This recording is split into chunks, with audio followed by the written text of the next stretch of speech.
So before I go any further with this discussion, I just want to warn you that this video is going to contain Rogue One, a Star Wars story spoilers, okay? You've been warned now. We're going to get into some of the happenings of Star Wars Rogue One because it relates to this topic. Now, on Reddit, I found this article, or I found a link to this article where apparently a French website, somebody named Javier Gent, who apparently is legitimately, like, it's a verified account from what I'm seeing here, is claiming that there were actually 30 minutes or so of Darth Vader screen time cut out of Rogue One. Now, it's interesting because, you know, we talked about a lot of people have been giving their opinion about Vader's screen time in the movie. He only had 2 scenes in the film. He had the scene where he met director Krennic on Mustafar. It is confirmed to be Mustafar. And then he had the scene at the end where he showed up and just cut through that hallway, and it was the most epic scene in the history of movies.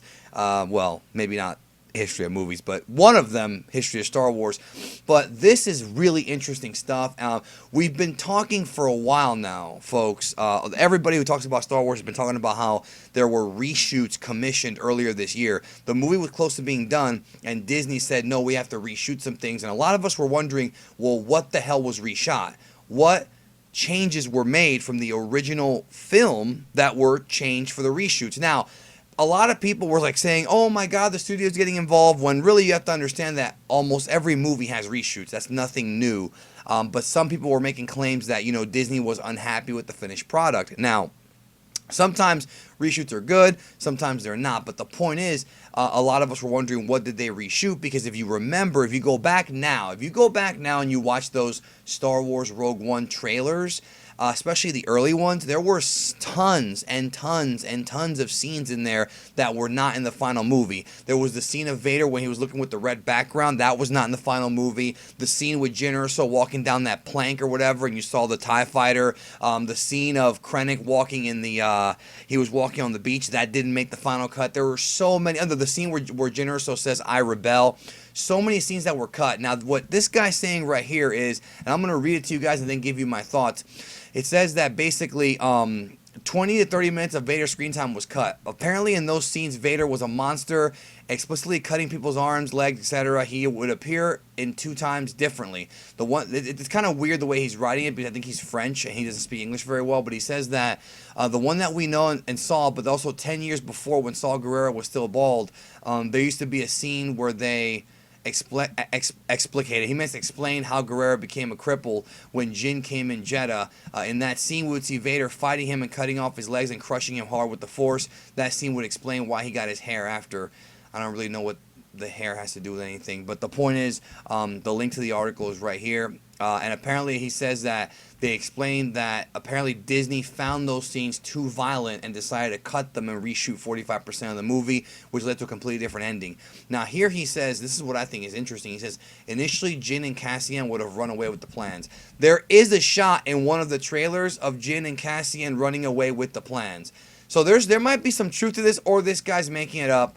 This guy's saying F you Disney. I'm a little skeptical about this, and I will tell you why. Because the idea of limbs being cut off in a Star Wars film is nothing new at all. We see limbs getting cut off in every Star Wars movie.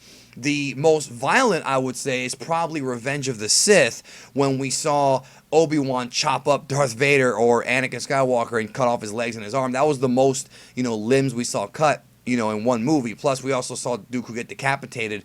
It's one of those things where I find it hard to believe that, Lucasfilm or Disney would censor that, because, again, the highest rating a Star Wars movie's ever gotten is PG-13.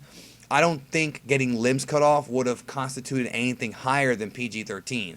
I just don't believe that part. Now, if Disney wanted to make the film a little more tragic by having Jyn Erso and Cassian die at the end of the film, okay, like that actually makes more sense, in that they wanted to change the direction to make sure those characters did not come back, just to make the story seem a lot more tragic. But the idea of this being the truth is kind of weird. It's going to be very interesting to see where this goes, as we know for a fact there are reshoots, and there's tons of stuff. There is tons and tons of stuff that was cut out of the movie. tons of stuff, and I'm wondering if they're gonna put that on the Blu-ray, if they're gonna have an extended cut. They usually don't do those kind of things, but I think in this case it could be different because of how much changes were made. It's almost like it was originally like a different movie. I mean, it really seems that way. You know, Jyn comes off like much more of a rebel. Like, you know, I rebel. Like, but in the movie, if you remember, she resisted that whole thing for a while, and then she eventually gave in. You know, when she realized that her father was alive, and so on and so forth. I really hope, if this is true, that we do see this scene at some point pop up. It's gonna piss me off if we never do. I think we will, though, because everything seems to pop up. You know, there are lots of scenes in Force Awakens that were also cut. And a lot of from what I've been reading, you know, a lot of the speculation is that those scenes give you more clues about some of the secrets they want to keep a secret, like, you know, Rey's parentage and things like that. And that's why they cut them out. So they might put a release out after Episode 8 with those scenes back in. But what do you guys think? What do you think? Do you think that there's validity to this? Do you think that... What do you think about the possibility of a scene where Vader just chops up Saw Guerrera? Do you think that there's truth to that? Do you think that this guy's full of shit? Because it's on the internet and people lie a lot. You know, I did a Star Wars Darth Vader spoilers video for Rogue One, and I got like 60% of it right. Like, the movie, I was right with the... And it wasn't me. I was reading it off of a Reddit post. You know, the movie, Vader did appear in 2 scenes. He did choke out Krennic. He didn't kill him, though, and he didn't talk about that final scene. So... you know, again, with that final scene of him cutting through the hallway, I can't see that being less violent than the Saw Guerrera stuff. But either way, let me know what you think in the comments. I really want to talk to you guys about this. And do you want to see an extended cut? I say yes. I'm pretty sure most of you guys will say yes. But let me know if you think there's any truth to this. Thank you, as always, for watching the video. And I'll talk to you guys a little bit later on.